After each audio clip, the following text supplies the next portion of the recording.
Saudações, sou Carlos Oliveira do canal Pergunte ao Carlão e hoje estamos fazendo a nossa terceira aula da matéria Métodos de Estudo Bíblico do nosso curso teológico em parceria com a Fundação Carlos Oliveira e a editora Educação Cristã. Devo salientar que nosso curso será composto de 20 matérias fundamentais da teologia cristã e temos aí mais de 50 videoaulas e no término o certificado de conclusão para aqueles que fazem parte do nosso grupo de WhatsApp, de Instagram e nos acompanham aqui pelo canal. Se não é inscrito no canal, se inscreva no canal, ative as notificações, deixe a sua curtida, deixe também os seus comentários, suas dúvidas, perguntas aqui abaixo. Acompanhe as matérias que você ainda não assistiu para que você possa ter um resultado positivo no nosso curso teológico. E hoje a nossa terceira e última aula sobre essa matéria e nós vamos dar continuidade de onde nós paramos na nossa aula de número 2 e tenho algumas informações e considerações importantes para falar para todos aqueles que nos acompanham. Semana que passou, nós estudamos hermenêutica. Nessa semana, métodos de estudo bíblico. E nós terminamos a aula anterior falando de contexto, falando referente a 6 perguntas fundamentais que você tem que perguntar, que você tem que questionar, para que você tenha uma resposta plausível, para que você tenha mais sucesso, uma mensagem mais pura, mais racional, mais contextualizada da palavra na hora de ministrar, como também estudamos algumas vertentes referente à linguagem da Bíblia, a sua originalidade escriturística e muitas outras informações pertinentes ao método de estudo bíblico. E hoje nós vamos dar continuidade no estudo da parafrase. Lembrando que nós falamos sobre o estudo das ideias, o estudo do texto, o estudo do contexto, ok? E nós estamos agora falando do estudo da parafrase.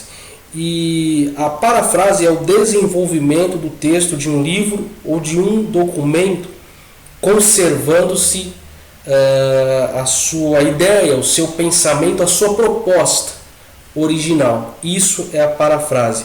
Parafrasear é traduzir e explicar o texto nas suas próprias palavras. E é fundamental aplicarmos essa metodologia de estudo bíblico para que possamos também ter um resultado satisfatório na nossa análise e no nosso curso, no nosso estudo da palavra escrita. A palavra parafrase propriamente dita dá a ideia de explicar um texto ou um documento com o maior número de palavras possíveis. Seu alvo é explicar e traduzir, por exemplo, trocar em miúdos, falar uma linguagem comum, falar uma linguagem acessível, falar uma linguagem possível e fácil de ser entendida por aqueles que irão ouvir. Isso é parafrasear, isso é a parafrase e que é fundamental para o nosso aprendizado. Então nós temos aqui alguns pontos importantes antes de entrarmos novamente no contexto bíblico, no período interbíblico. É fundamental observarmos alguns pontos da parafrase. Primeiro ponto, parafrase é importante para verificar se entendemos o texto bíblico que terminamos de estudar. Ela repete as palavras do texto com relação à busca de um valor mais expressivo do texto. Seria, por exemplo, lá em Colossenses capítulo 4, versículo 6, que diz: a vossa palavra seja sempre agradável, temperada com sal, para saberdes como deveis responder a cada um. Este texto, irmãos, ele não pode ser parafraseado como se segue. O modo cristão de responder a cada pessoa é, primeiro, usar palavras agradáveis. Segundo, usar palavras temperadas com sal. Isto não é parafrasear. Houve apenas uma inversão da ordem das palavras. Parafrasear não é somente fazer uma inversão. Fazer uma inversão é algo mais simples, mais usual, vamos dizer assim, mais comum, tá certo? Parafrasear como a própria palavra que eu usei anteriormente, ela visa um esclarecimento, usando o texto como um esclarecimento mais simplório, mais próximo de um entendimento eficaz, e não um trocadilho. Não é um trocadilho. Parafrasear não é um trocadilho. Como eu falei e repito, é importante para entendermos o texto que terminamos de ler. Ou seja, eu vou buscar parafrasear aquilo que eu acabei de ler com referências, sim, com análise de outros versos, de outros textos, sim, não fazer um trocadilho no próprio texto que você acabou de ler, ok? Segundo ponto importante, organizar e resumir as ideias principais é uma outra razão da importância de parafrasear. Nesse ponto, deve haver uma separação entre o estudo de pontos secundários e de pontos principais do texto. A parafrase ela não pode perder detalhes, digamos, principais em decorrência de dar ênfase a partes mais simples do texto propriamente, mas compreender o texto.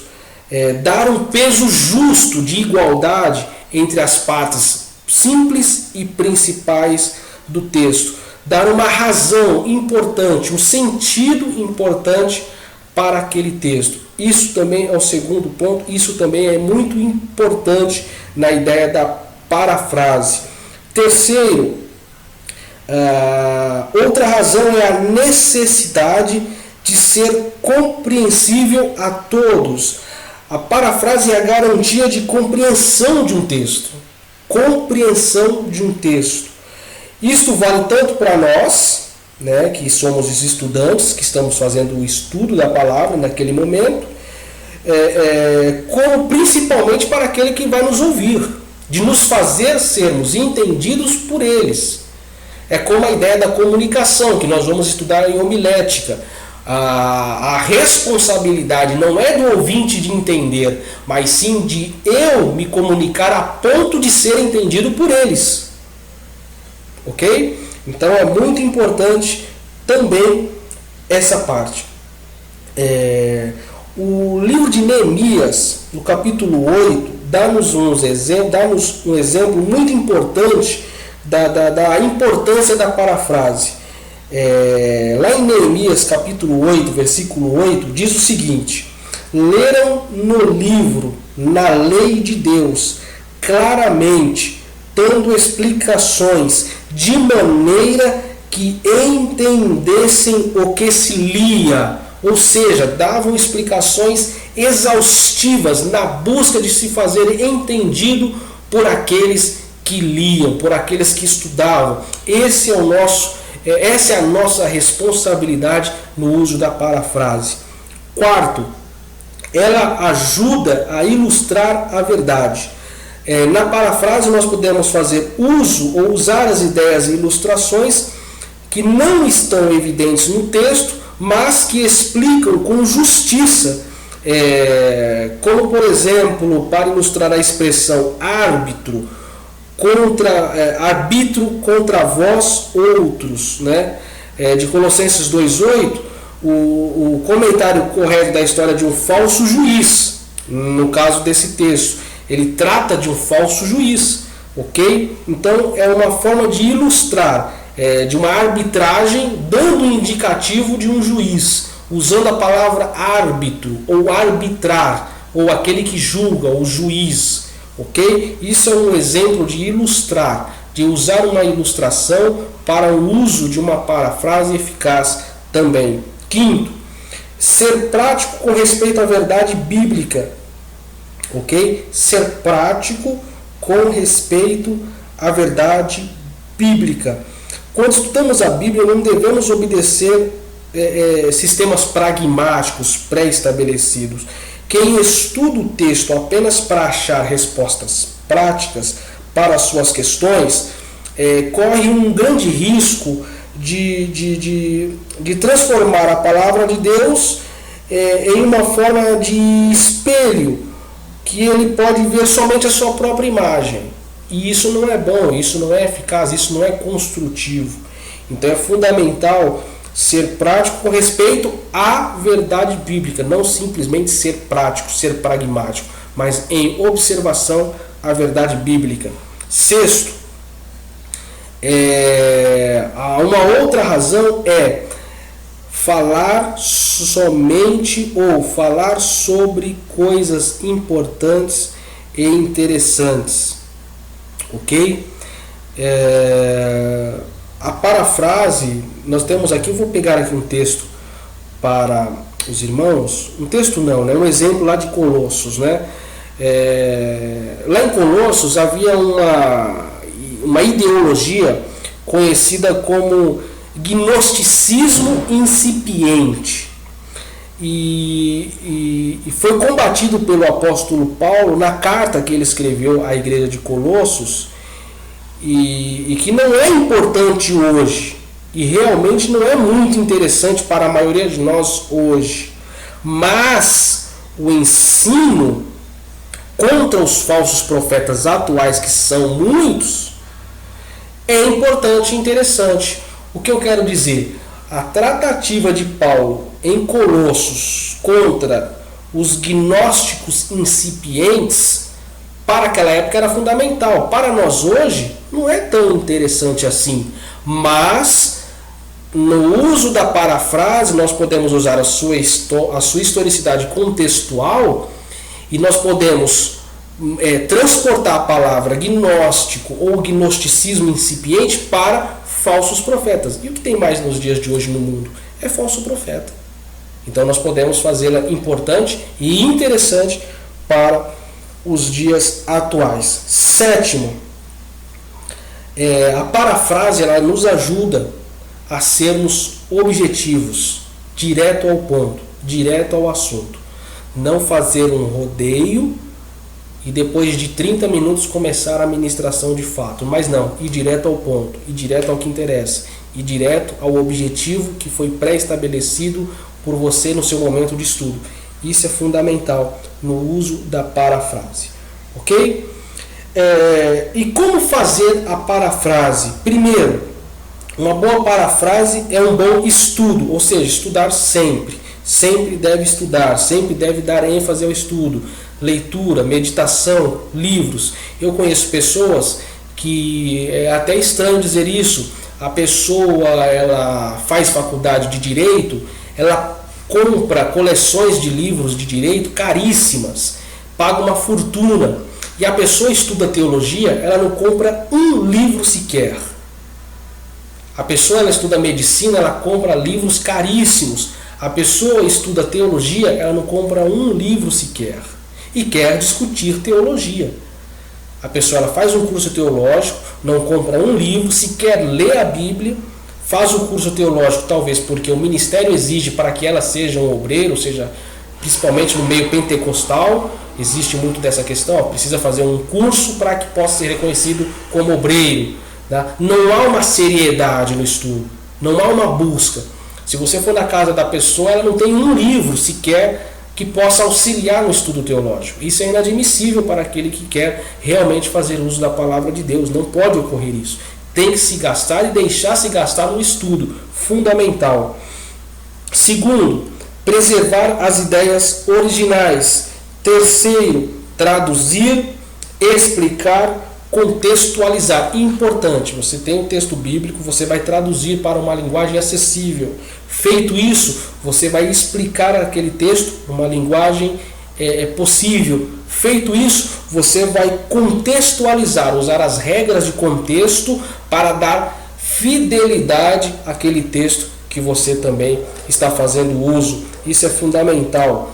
Quarto também ponto para como fazer uma parafrase eficiente. Quarto ponto é dialogar, conversar, ter intimidade com o texto. É fundamental ter intimidade com o texto.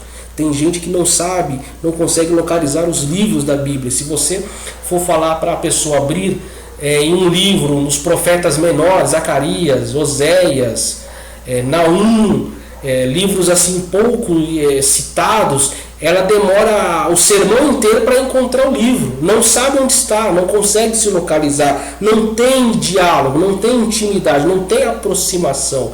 Isso é fundamental.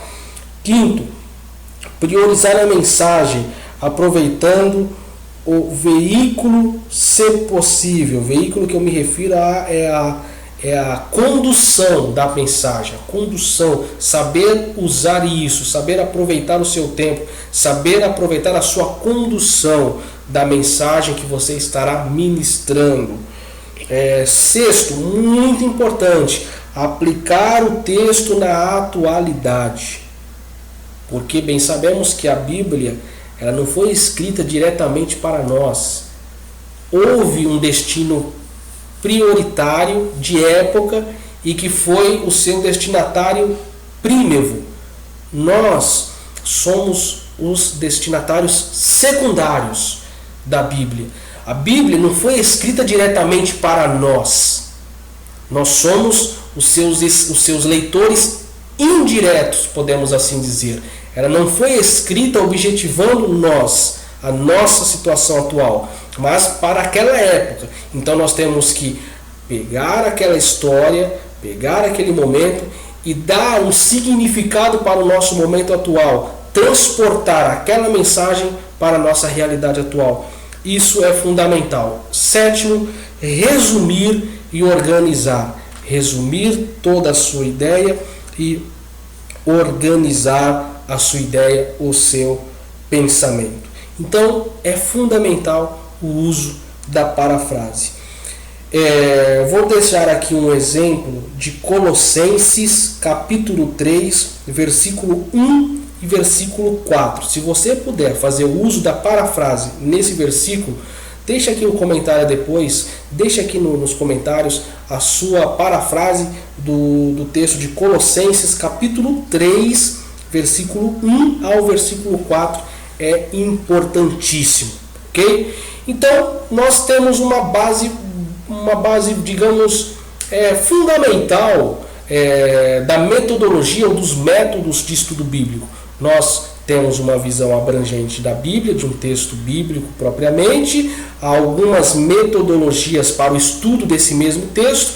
E agora, voltando no nosso slide, nós vamos aprender um pouco, conhecer um pouco mais, voltando à questão bíblica, o período interbíblico, que era composto pelo povo babilônico, que levaram o povo de Deus cativo e lhe deram lições que jamais foram esquecidas, o povo pérsico, que fizeram o retorno desse povo, desse mesmo povo cativo, retornar a Jerusalém, edificando o templo e restaurando o ensino da lei. Isso nós observamos em Esdras. O povo grego, que influenciou intelectualmente o mundo, principalmente com o idioma grego koiné, que nós vemos na aula anterior a essa. Os judeus, que contribuíram com a preservação do Antigo Testamento, e o período interbíblico é crucial nessa manutenção do Antigo Testamento para o Novo Testamento, do material veterotestamentário para o futuro material neotestamentário, é fundamental. E como os irmãos sabem, esse período aí, que abrange 400 anos aproximadamente, é considerado um período de silêncio, onde Deus deixa de falar pelos profetas, pela palavra escrita, pois em tese nenhum livro inspirado apareceu. salvo que na Bíblia Católica nós observamos 1º e 2º Macabeus, que são livros ótimos e que eu recomendo você que estuda a história, leia 1º e 2º Macabeus. É fundamental ler esse livro. Na Bíblia de Jerusalém, você pode ter acesso a esse livro, e a Bíblia de Jerusalém, além de ter uma tradução maravilhosa, é uma Bíblia com custo muito acessível. Eu tenho e recomendo você ter também a Bíblia de estudo ou a Bíblia de Jerusalém. Voltando aqui, nós vamos falar um pouco do período Medo-Persa. Após Neemias e Malaquias, a Palestina continuou sob o domínio persa. Isso já no término do Antigo Testamento, por mais 100 anos. E o centro do Império Persa ficava onde hoje é o Irã, e suas capitais eram compostas tanto pela Babilônia e depois Suzã, que também é referido na Bíblia, que foi construída por Cambises. Embora o cativeiro do povo de Deus, embora em cativeiro, o povo de Deus, como está no slide, obteve os seguintes sucessos. Quais sucessos o povo, digamos, israelita adquiriu nesse período Medo-Persa? Influência espiritual sobre Nabucodonosor e os babilônios, idolatria destruída, a lei de Moisés respeitada. Isso tudo aconteceu nesse período. Inauguração do culto público, reverdecimento da esperança messiânica, nacionalismo pronunciado, ou o orgulho da nação, o orgulho do ser judeu. E no período interbíblico, os persas só dominaram o mundo por cerca de 100 anos. Dário Condômano III foi derrotado por Alexandre Magno na famosa Batalha de Arbela. Você pode também assistir vídeos no próprio YouTube ou ler livro de história, que é fantástico essa passagem da derrota de Condômano III para Alexandre Magno. O período grego-macedônio, aí já com a conquista de Alexandre Magno, que com 20 anos apenas assumiu o exército grego, investiu para o Oriente e conquistou Egito, a Síria, a Babilônia e a Pérsia. E aí no ano de 331 a.C., o mundo inteiro já estava sob o domínio grego-macedônico. Invadiram a Palestina em 332 a.C. e mostrou-se pela história muita consideração pelos judeus, poupando Jerusalém. Não somente isso, com certeza Alexandre Magno sabia da importância espiritual de Jerusalém. A Bíblia, no Salmo, sempre faz indicativos de orarmos pela paz em Jerusalém, que aquele que ora por Jerusalém é abençoado, que aquele que deseja a paz em Jerusalém é abençoado. E Alexandre Magno não era bobo, ele conhecia isso também. Então não é só porque ele se simpatizou, ele sabia da importância espiritual de Jerusalém e ofereceu imunidade para que pudessem se estabelecer em Alexandria. E em 323 a.C., Alexandre Magno morre, o Alexandre o Grande morre com 33 anos de idade apenas, e após a sua morte, o império foi dividido entre 4 grandes ou famosos generais. E o período Macabeu, que nós acabamos de falar, da importância do uso ou da leitura de 1º e 2º Macabeus. Nós temos aqui no slide uma cronologia dos eventos fundamentais, tanto seja ela numa contagem no calendário gregoriano, como no calendário comum, Ano Mundi, ok? E os eventos principais. Matias, da questão dos Macabeus, foi um sacerdote de grande coragem, patriota, claro, e ficou furioso com a tentativa de Antíoco Epifanes, e reuniu alguns homens compatriotas e se revoltaram com a situação da época. Possuía 5 filhos: Judas, Jonatas, Simão, João e Eleazar. E depois de sua morte, Judas assumiu o seu lugar, e que foi um guerreiro muito considerado, um gênio militar, e reconquistou Jerusalém em 165 a.C., purificando e reedificando o templo. E daí a origem da festa da dedicação, ok? Então os irmãos também poderão estudar um pouco mais nas histórias dos hebreus, e o livro de Flávio Joséfo, da História dos Hebreus, é um livro clássico que você também pode estudar e ler. É fundamental ter essa obra. E aí temos também, após o período romano, a Palestina foi conquistada novamente em 63 a.C., sob ordens de Pompeu. E Antípator foi designado governador da Judéia, e sucedeu-lhe após isso seu filho Herodes o Grande, que foi um grande construtor, um grande engenheiro, e que se tornou rei da Judéia entre 34 a 4 anos de Cristo. Só lembrando que a Bíblia fala de 7 Herodes. Esse que eu estou me referindo é Herodes o Grande. Existem outros Herodes na Bíblia que você também pode consultar, pesquisar e verificar. E concluindo aqui, voltando à questão da literatura apócrifa, que é fundamental, falamos um pouco do Antigo Testamento e do Novo Testamento, e agora do período interbíblico, e agora a questão da literatura apócrifa que gera grande polêmica. Muitas pessoas consideram, outras não, uns leem, outros não. Eu já li e recomendo você ler também. Chamamos de apócrifo aquilo que significa oculto ou de autenticidade falsa, que é os escritos realizados no próprio período interbíblico, no período do silêncio, no período onde não há manifestação profética de Deus usando homens para falar em seu nome.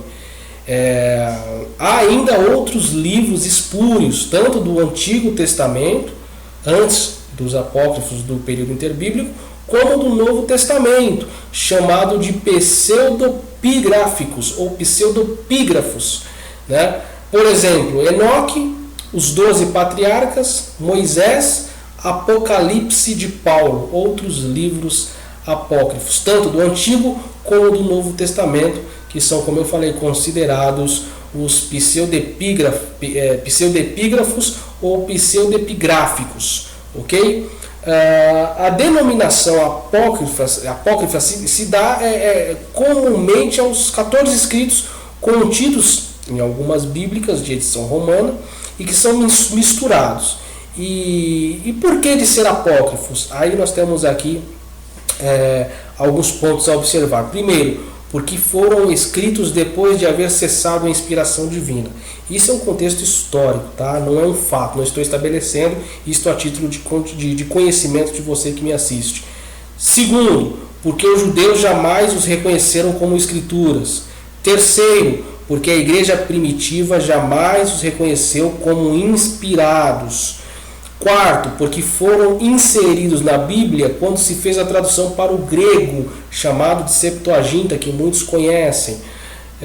Quinto, da Septuaginta foi levado para o latim e do latim para a Vulgata.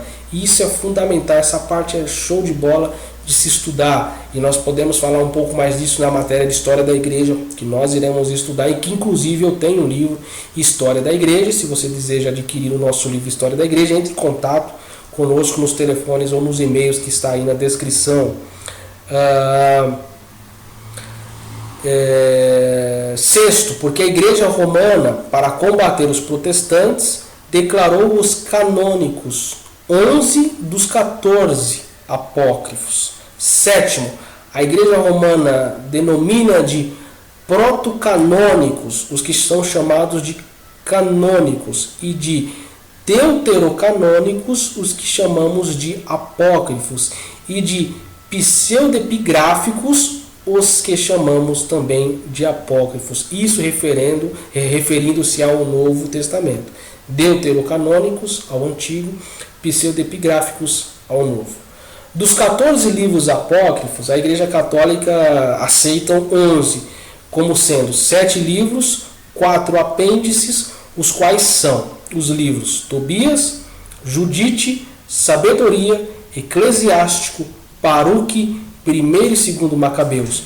E os apêndices são Esther, Cânticos dos Três Santos Filhos, História de Susana, Bel e o Dragão. E 3 foram rejeitados. Terceiro, Esdras. Quarto, Esdras. E a oração de Manassés. Então nós temos aí uma visão abrangente do Antigo, Novo, período interbíblico e apócrifos, e também tivemos explicações fundamentais de uma boa metodologia de estudo bíblico. Encerramos por aqui mais essa matéria. Tenho certeza que se você fez aí suas anotações, se não fez, faça as anotações, assista o vídeo mais de uma vez, faça ponderações, faça comentários, faça perguntas para si mesmo e que com certeza você terá um grande crescimento no conhecimento. Fazendo uso de uma metodologia racional e consciente e com um cronograma perfeito da Bíblia Sagrada, com certeza você terá uma compreensão mais abrangente e mais detalhada. Então encerramos aqui a nossa terceira aula sobre a matéria Métodos de Estudo Bíblico e acompanhe as demais aulas do nosso curso teológico. Curso teológico em parceria com a Fundação Carlos Oliveira e a editora Educação Cristã. Se não é inscrito no canal, se inscreva no canal, acompanhe as notificações, suas dúvidas farão com que o canal cresça e que com certeza você tenha sua pergunta esclarecida e sem dúvida, é claro, o reino do Senhor vai ser ainda mais glorificado. Deus abençoe e conto com os irmãos também em breve para as nossas próximas aulas, nossas próximas matérias. Deus abençoe.